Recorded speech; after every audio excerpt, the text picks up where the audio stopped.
Welcome friends, এই ভিডিওতে আমরা আলোচনা করব মাধ্যমিক 2021-22 পরীক্ষার জন্য এবিটিএ টেস্ট পেপার থেকে জীবন বিজ্ঞানের 507 নম্বর পেজে যে প্রশ্নগুলো আছে তার উত্তর নিয়ে। ফার্স্ট প্রশ্ন দেখো, উদ্যানবিদ্যায় নিম্নের কোন কোন সংশ্লেষিত হরমোনগুলি ব্যবহৃত হয় তা স্থির করো। এখানে যে অপশানগুলো দেওয়া আছে তার মধ্যে অপশান ডি হবে সঠিক উত্তর। 2,4-D NAAIBA এই সমস্ত সংশ্লেষিত হরমোনগুলো উদ্যানবিদ্যায় ব্যবহার করা হয়। 1.2-তে আছে প্রাণীদের গমন সংক্রান্ত নিচের কোন বক্তব্যটি সঠিক নয় তা শনাক্ত করো। গমন সংক্রান্ত সঠিক নয়। প্রথম অপশান আছে অ্যামিবার ঘনপথ সাইটোপ্লাজম থেকে অস্থায়ীভাবে সৃষ্টি হয়, এটা ঠিক। ইউগ্লিনাতে সিলিয়ারি এবং প্যারামোসিয়ামে ফ্লাজেলারি গমন ঘটে, এইটা ভুল। তাহলে এখানে সঠিক উত্তর হবে কোনটা? সঠিক উত্তর হবে অপশান বি।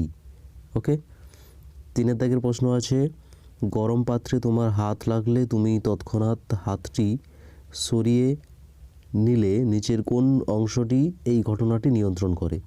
এই ঘটনাটা নিয়ন্ত্রণ করে কে? এটা এক ধরনের প্রতিবর্ত ক্রিয়া, এটা নিয়ন্ত্রণ করে আমাদের সুষুম্না কাণ্ড। 4 দাগের প্রশ্ন নিম্নলিখিত গুলির মধ্যে মানবদেহে ইনসুলিনের সঠিক ভূমিকাটি চিহ্নিত করো। ইনসুলিনের সঠিক ভূমিকা গ্লাইকোজেনেসিসের হার বৃদ্ধি করা, হ্রাস করা। গ্লাইকোজেনেসিস মানে তোমরা জানো গ্লুকোজ থেকে গ্লাইকোজেন তৈরি হওয়া। এই রকম কাজ গ্লুকোজ থেকে গ্লাইকোজেন এর হার হ্রাস করে দেওয়া আছে এখানে। এইরকম কাজটাকে বাড়িয়ে দেয় কিন্তু হ্রাস করে না, তাহলে এটা ভুল হবে। গ্লুকোনিওজেনেসিসের হার বৃদ্ধি করা, অর্থাৎ গ্লুকোনিওজেনেসিস মানে কি? অকার্বোহাইড্রেট থেকে কার্বোহাইড্রেট তৈরি করা, মানে গ্লুকোজ তৈরি করা। তো গ্লুকোজ তো তৈরি করে না, সেটাকে কমিয়ে দেয়, এখানে দিয়েছে বৃদ্ধি করা, তাহলে এটাও হবে না। 3 বলেছে কিটোন বডি উৎপাদনে বাধা প্রদান করা, এটাই হবে সঠিক। এর জন্য তাকে বলা হয় অ্যান্টি কিটোজেনিক হরমোন। 1.5 প্রশ্ন কোষচক্রে যে দশায় ক্যারিওকাইনেসিস ঘটে তা হলো কি? ক্যারিওকাইনেসিস কথার অর্থ কি? নিউক্লিয়াসের বিভাজন। নিউক্লিয়াসের বিভাজন কখন হয়? এম দশাতে। এম দশাতে 4টে উপদশা আছে, প্রোফেজ, মেটাফেজ, অ্যানাফেজ, টেলোফেজ। ওকে, এই 4টা দশার মধ্যে ক্যারিওকাইনেসিস অর্থাৎ নিউক্লিয়াসের বিভাজন সম্পন্ন হয়। তারপরে এ স্তম্ভ বি স্তম্ভ দেওয়া আছে, এখান থেকে ম্যাচ করো। কনিনিকা, এটা কি হবে? কনিনিকা হচ্ছে চোখে আলো প্রবেশ নিয়ন্ত্রণ করে। নেত্র বর্তন কলা, এটা কি হবে? এটা হচ্ছে কর্নিয়াকে ঘর্ষণজনিত আঘাত থেকে রক্ষা করে। আর ভিট্রিয়াস হিউমার, এটা কি করে? অক্ষিগোলকের যে অভ্যন্তরীণ চাপ সেটাকে নিয়ন্ত্রণ করে। ঠিক আছে, তাহলে এটা কোন অপশানটা হচ্ছে সেটা তোমরা দেখে নিও। 1.7 আছে একদল উদ্ভিদ বিজ্ঞানী ল্যাবরেটরিতে শালগাছের ক্ষুদ্র কলার অংশে কৃত্রিম পুষ্টি মাধ্যম রেখে কলাকর্ষণ প্রক্রিয়ায় অনেকগুলি চারাগাছ উদ্ভিদ সৃষ্টি করতে সক্ষম হলেন। এটি নিম্নের কোন প্রক্রিয়াকে নির্দেশ করে তা স্থির করো। তাহলে এখান থেকে কলাকর্ষণ মাধ্যমে কোন প্রক্রিয়া হয়ে থাকে? অণুবিস্তারণ। অপশান সি হবে সঠিক। 1.8 ফার্নের জনুক্রমে নিম্নলিখিত দশাগুলির ক্ষেত্রে রেণুধর ও লিঙ্গধর জনুর সঠিক সজ্জাক্রম কী হবে?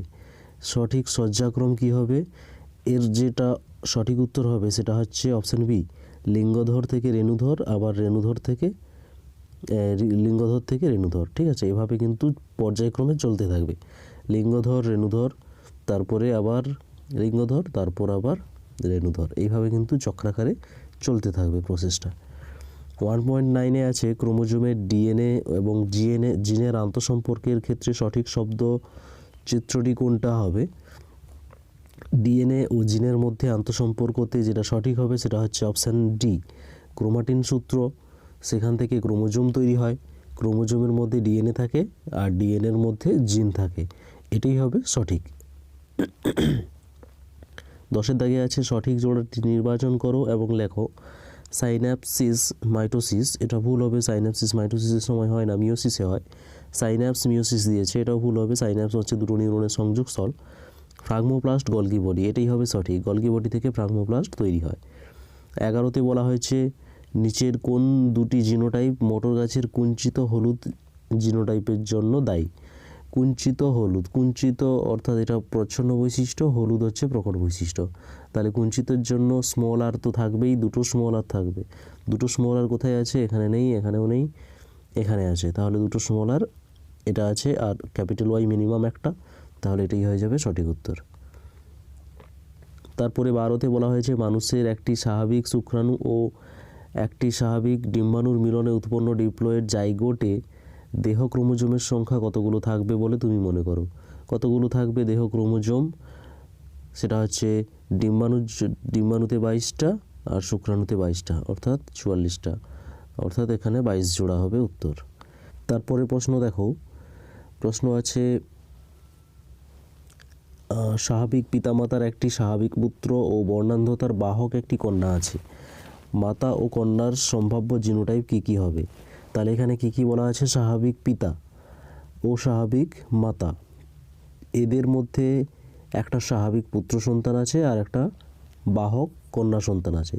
তাহলে এখানে আমরা পুত্র সন্তান আর কন্যা সন্তানের জিনোটাইপ লিখে দেব। পুত্র সন্তানের কি হবে? এক্স স্বাভাবিক বলেছে, তাহলে সি প্লাস ওয়াই, আর কন্যা কি হবে? X C plus X C. একটা স্বাভাবিক পুত্র আর হচ্ছে বাহক কন্যা রয়েছে, তাহলে তার মাতা ও কন্যার সম্ভাব্য জিনোটাইপ কি হবে? তো মাতার, এখানে কন্যার জিনোটাইপ পেয়ে গেছি আমরা, এবার বের করতে হবে আমাদের মাতার জিনোটাইপ কি হবে। তো মাতার জিনোটাইপ বের করতে হলে আমরা এখান থেকে দেখব পুত্রের যে ক্রোমোজোমগুলো এসছে সেগুলো কোথা থেকে এসছে।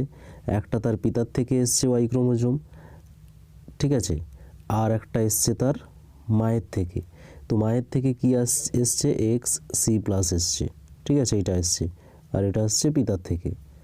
ওকে, এবার মায়ের থেকে এখানে দেখো কন্যা সন্তান আছে, কন্যা সন্তানের ক্ষেত্রে একটা এক্স সি প্লাস ক্রোমোজোম এখানে এসছে, ঠিক আছে, আর একটা পিতার থেকে আসবে। তো পিতার থেকে যদি আসে, পিতার থেকে কি আসবে? এখানে পিতা স্বাভাবিক বলেছে, তাহলে পিতা স্বাভাবিক মানে এখানে হয়ে যাবে সি প্লাস। তাহলে এখানে যে কন্যাতে যে ক্রোমোজোমটা আছে, এই ক্রোমোজোমটা কোথা থেকে এসছে? এটা মায়ের থেকে আসেনি, এটা এসছে পিতার থেকে, ঠিক আছে। পিতার থেকে তো এটাই আসবে শুধু, এক্স সি প্লাস তো আসবে না। তাহলে এক্স সি প্লাস কার থেকে এসছে? এক্স সি কোথা থেকে এসছে? মায়ের থেকে এসছে, ঠিক আছে। তাহলে এখানে হয়ে গেল কি, এটা হচ্ছে মায়ের জিনোটাইপ আর এটা হচ্ছে কন্যার জিনোটাইপ, অর্থাৎ দুজনের জিনোটাইপ কিন্তু একই। ওকে, বুঝতে পেরেছো? তাহলে এখান থেকে কি হবে? অপশানগুলোতে দেখো, দুজনের জিনোটাইপ এক্স সি প্লাস আর একটা হচ্ছে এক্স সি। তো এখানে দেখো এক্স সি প্লাস এটা তো হচ্ছে না, বিতে দেওয়া আছে এক্স সি প্লাস আর হচ্ছে এক্স সি, এটাতেও হচ্ছে না, এইটা হবে সঠিক।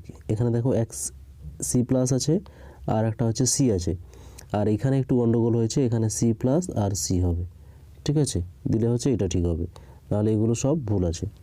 ওকে, বুঝতে পেরেছ? দুজনেরই জিনোটাইপ হবে X C plus X C. পরের প্রশ্ন আছে মেন্ডেলের সংকরায়ন পরীক্ষায় 9:3:3:1 হবে, এখানে অনুপাত নির্দেশ করে কাকে? এটা হচ্ছে দ্বিসংকর জননের F2 জনুর ফিনোটাইপিক অনুপাত, তাহলে এটা কোথায় আছে? অপশান ডিতে, দ্বিসংকর জননে F2 জনুর ফিনোটাইপিক অনুপাত। 15তে কি আছে? হিমোফিলিয়ায় স্বাভাবিক মাতা, স্বাভাবিক বাহক মাতা ও স্বাভাবিক পিতার পুত্র সন্তানদের হিমোফিলিয়া হওয়ার সম্ভাবনা কত % থাকবে? তো পুত্র সন্তান কার উপর নির্ভর করে? মাতার উপর। মাতাতে কি আছে? একটা আছে এক্স হিমোফিলিয়া, তাহলে এখানে কি হবে? X capital H x small H. এবার এখান থেকে কতগুলো আসবে? দুটো ক্রোমোজোম, এখানে আসবে এক্স ক্যাপিটাল এইচ ওয়াই আর একটা এখান থেকে এক্স স্মল এইচ ওয়াই, পিতার থেকে ওয়াই ক্রোমোজোমগুলো আসবে সব। তাহলে এখানে একটা পুত্র সন্তান স্বাভাবিক হবে, একটা আক্রান্ত হবে, তাহলে এখানে কত হবে? 50% হবে। ওকে, তারপরে আছে মানুষের চোখের লেন্সের দৈর্ঘ্য পরিবর্তন করার পদ্ধতিকে কি বলা হয়? উপযোজন বলা হয়, ঠিক আছে, উপযোজন বলা হয়। পরের প্রশ্ন, দুটি জননকোষের মিলনে ড্যাশ গঠিত হয়? জাইগোট গঠিত হয়, জাইগোট গঠিত হয়। তারপরে আছে ড্যাশ পিতগ্রন্থিকে উদ্দীপিত করে প্রজেস্টেরন হরমোন ক্ষরণে সাহায্য করে? এটা হবে LH হরমোন, লিউটিনাইজিং হরমোন। তারপরে প্রশ্ন, মেরুদণ্ডী প্রাণীর জননকোষ গঠনকালে ড্যাশ কোষ বিভাজন ঘটে? এটা তো জানো, মিওসিস। জননকোষ হচ্ছে মিওসিস কোষ বিভাজনের সাহায্যে ঘটে থাকে। তারপরে প্রশ্ন আছে বর্ণান্ধতা হলো মানুষের ড্যাশ ক্রোমোজোম বাহিত প্রচ্ছন্ন জিনঘটিত রোগ। বর্ণান্ধতা হচ্ছে এক্স ক্রোমোজোম বাহিত প্রচ্ছন্ন জিনঘটিত রোগ। যে কোনো বংশগত রোগের প্রকাশ প্রচ্ছন্ন অ্যালিলের ড্যাশ অবক্ষয় ঘটে। প্রচ্ছন্ন অ্যালিলের মধ্যে দুটো অর্থাৎ উভয়ের অবক্ষয় ঘটে। উভয়ের অবক্ষয় ঘটলেই তখন প্রচ্ছন্ন বৈশিষ্ট্যযুক্ত রোগ প্রকাশ পাবে। সত্য মিথ্যাতে আছে হরমোনের ফিডব্যাক ক্রিয়ার সর্বোচ্চ নিয়ন্ত্রক হচ্ছে হাইপোথ্যালামাস। এটা ঠিক, হাইপোথ্যালামাস হচ্ছে ফিডব্যাক নিয়ন্ত্রণের সব থেকে উঁচুতে অবস্থিত ক্রিয়া। পরাগরেণু মাতৃকোষ থেকে মাইটোসিস পদ্ধতিতে পরাগরেণু উৎপন্ন হয়, এটা ভুল হবে, মিওসিস পদ্ধতিতে হবে। মেন্ডেলের এক সংকর জনন পরীক্ষায় দ্বিতীয় জনুতে 25% বিশুদ্ধ লম্বা মোটর গাছ পাওয়া যায়, এটা ঠিক, এটা তোমরা ক্রস করে দেখে নিও। 1:2:1 অনুপাত পাওয়া যায়, জিনোটাইপিক অনুপাত। তো সেখান থেকে বিশুদ্ধ লম্বা হচ্ছে এটা, বিশুদ্ধ বেঁটে এটা, আর এটা হচ্ছে সংকর লম্বা। তাহলে এখান থেকে বিশুদ্ধ লম্বা কত পার্সেন্ট হবে? 25%। 25, 50, আর এটা হচ্ছে 50, টোটাল 100%। পরের প্রশ্ন আছে পুরুষের লিঙ্গ নির্ধারণ জিন জোড়াটি হচ্ছে XX, এটা ভুল হবে, XY হবে এটা। কোষ বিভাজনকালে বেমতন্তুগুলো ক্রোমোজোমের সেন্ট্রোমিয়ার অংশে যুক্ত থাকে, এটা ঠিক, সেন্ট্রোমিয়ারের সঙ্গে যুক্ত থাকে। 12তে বলেছে ক্লামাইডোমোনাস শৈবালে আবিষ্ট সামগ্রিক চলন দেখা যায়, এটাও ঠিক। এ স্তম্ভ বিস্তম্ভ অ্যাসিটাইল কোলিন কী হবে? এটা হচ্ছে নিউরোট্রান্সমিটার। ফ্রাগমোপ্লাস্ট, এটা হচ্ছে কোষপাত গঠনের সময় তৈরি হয়। লঘু মস্তিষ্ক, এটা দেহের ভারসাম্য নিয়ন্ত্রণ করে। মটর গাছের উপর মেন্ডেলের কাজ, উভলিঙ্গ ফুলের পুংকেশর অপসারণ, যাকে ইমাস্কুলেশন বলা হয়। বৃদ্ধির কোষীয় বিভেদন দশা, এই দশাতে কলা, অঙ্গ, তন্ত্র ইত্যাদি গঠিত হয়। জিনের পুনঃসংযুক্তি, এটা হবে প্রকরণ, জিনের পুনঃসংযুক্তির ফলে প্রকরণ তৈরি হয়। বিসদৃশ্য আছে কন্ডরা, অটোলিথ, লিগামেন্ট, সাইনোভিয়াল তরল। এখান থেকে আলাদা হবে কি? এখান থেকে আলাদা হবে অটোলিথ। অটোলিথ হচ্ছে এটা একটা যন্ত্র যেটা অন্তঃকর্ণে থাকে, আর বাকি এগুলো হচ্ছে অস্থিসন্ধিতে থাকে। সাইনোভিয়াল তরল থাকে, লিগামেন্ট থাকে, কন্ডরা থাকে। মানব মস্তিষ্কের কোন অংশের ক্রিয়া হ্রাস পেলে স্মৃতি ও চিন্তা কমে যাবে? এটা হচ্ছে কোন অংশের ক্রিয়া হ্রাস পেলে? গুরু মস্তিষ্ক, ঠিক আছে। তারপরে আছে হরমোন ও স্নায়ুতন্ত্রের মধ্যে একটি কার্যগত মিল উল্লেখ করো। এখানে কী হবে? দুজনেই হচ্ছে বিভিন্ন অঙ্গ ও তন্ত্রের মধ্যে সমন্বয় সাধন করে, ঠিক আছে, বিভিন্ন অঙ্গ ও তন্ত্রের মধ্যে সমন্বয় সাধন করে।